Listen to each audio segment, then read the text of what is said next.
दोस्तों, इस वीडियो को पूरा देखने और इस कहानी को पूरा सुनने के बाद आप अपने आप को कमजोर और खुद को लाचार नहीं समझेंगे और आप अपनी जिंदगी में हमेशा मस्त और मगन होकर हर काम को करेंगे और अपनी दिनचर्या को खुशी से व्यतीत करेंगे।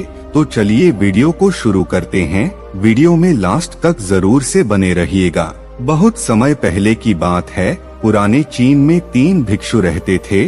उनका नाम किसी को नहीं पता था, क्योंकि उन्होंने कभी अपने बारे में कुछ बताया ही नहीं। उन्होंने कभी किसी बात का जवाब नहीं दिया। चीन में बस उन्हें 3 हंसते हुए भिक्षुओं के नाम से जाना जाता था। वे तीनों सिर्फ एक ही काम करते थे।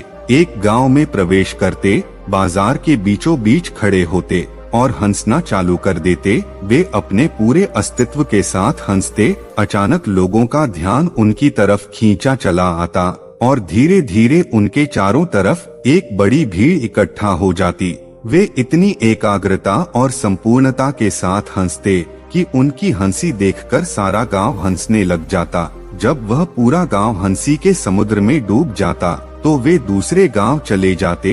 बिना कुछ बोले अपनी हंसी से ऐसा माहौल बना देते कि लोग अपने सारे दुख दर्द भूलकर बस हंसने लग जाते। धीरे धीरे चीन के लोग उन्हें बहुत प्यार करने लगे और वो पूरे चीन में फेमस हो गए। उन्हें 3 लाफिंग मॉन्क्स के नाम से जाना जाने लगा। चीन के लोग उनका बहुत सम्मान करते थे। इससे पहले और उनके बाद भी कभी किसी ने इस तरह से प्रचार नहीं किया कि जीवन केवल एक हंसी होना चाहिए और कुछ नहीं। वे विशेष रूप से किसी पर नहीं हंसते थे। वे बस हंसते थे जैसे कि उन्होंने ब्रह्मांडीय मजाक को समझ लिया हो, जैसे कि उन्होंने ईश्वर की मजाक को समझ लिया हो और उन्होंने एक शब्द का उपयोग किए बिना पूरे चीन में इतना आनंद फैलाया जितना आज से पहले किसी ने ना फैलाया था। लोग उनका नाम पूछते लेकिन वे बस हंसते, तो यह उनका नाम बन गया। 3 हंसते हुए भिक्षु, द लाफिंग मॉन्क्स। वे पूरे चीन में घूम घूम कर लोगों को हंसाते रहे। समय के साथ वे तीनों बूढ़े हो गए और एक रात जब वे एक गांव में ठहरे हुए थे तो उसी रात उन तीनों में से एक भिक्षु की मृत्यु हो गई। पूरा गांव स्तब्ध रह गया। पूरा गांव बहुत ज्यादा उम्मीद कर रहा था, क्योंकि उन्हें लगता था कि जब उनमें से एक की मृत्यु हो गई होगी तो बाकी जो 2 हैं जरूर रोएंगे। यह देखने लायक होगा, क्योंकि किसी ने भी कभी इन लोगों को रोते हुए नहीं देखा था। जब सुबह हुई तो पूरा गांव इकट्ठा हुआ, लेकिन दोनों भिक्षु तीसरे की लाश के पास खड़े होकर जोर जोर से हंस रहे थे। ऐसी हंसी उन्होंने आज से पहले कभी नहीं हंसी थी।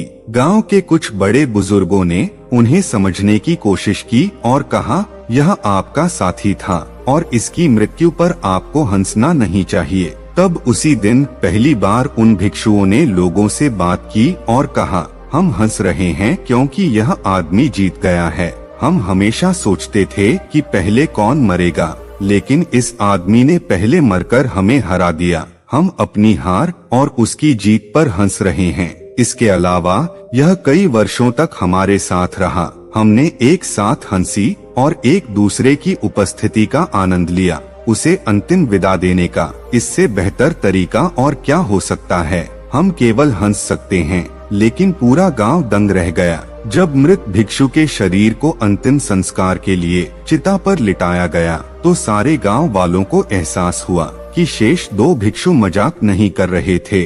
तीसरा भिक्षु जो मृत था वह भी हंस रहा था। चीन में यह प्रथा थी कि जब एक इंसान की मृत्यु हो जाती थी तो उसके पुराने कपड़े उतारकर उसे नहलाकर नए कपड़े पहना दिए जाते थे। लेकिन मरने से पहले उस भिक्षु ने अपने साथियों से अपने कपड़े न बदलने के लिए कहा था। तीसरे भिक्षु ने कहा था, मुझे स्नान मत करवाना, क्योंकि मैं कभी अशुद्ध हुआ ही नहीं। मेरे जीवन में इतनी हंसी आई कि कोई अशुद्धता जमा ही नहीं हो सकती थी। मैंने कोई धूल जमा नहीं की है।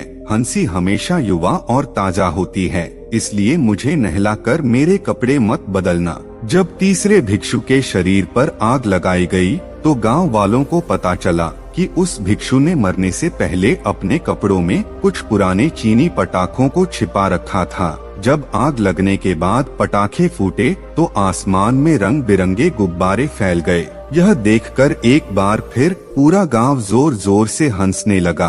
तो इस तरह से वह तीसरा मोंक मरने के बाद भी सारे गांव वालों को हंसा गया। यह देखकर शेष दोनों भिक्षुओं ने कहा, चालाक आदमी, तुम मर चुके हो, लेकिन तुमने हमें एक बार फिर हरा दिया। तुम्हारे द्वारा गांव वालों के चेहरों पर पैदा की गई हंसी आखिरी हंसी थी। इसलिए दोस्तों, गौतम बुद्ध कहते हैं कि आप हमेशा हंसते रहिए और दूसरों को भी हंसाते रहिए। हमेशा खुश रहिए, हमेशा स्वस्थ रहिए और हमेशा मस्त रहिए। दोस्तों, आज की वीडियो में बस इतना ही। मिलते हैं एक और न्यू वीडियो के साथ, एक और न्यू प्रेरणादायक कहानी के साथ। और दोस्तों, वीडियो अच्छा लगा तो लाइक, शेयर और सब्सक्राइब करके जाएगा, क्योंकि आप लोगों की सपोर्ट की जरूरत है हमें। तब तक के लिए बुद्धाय नमो नमो।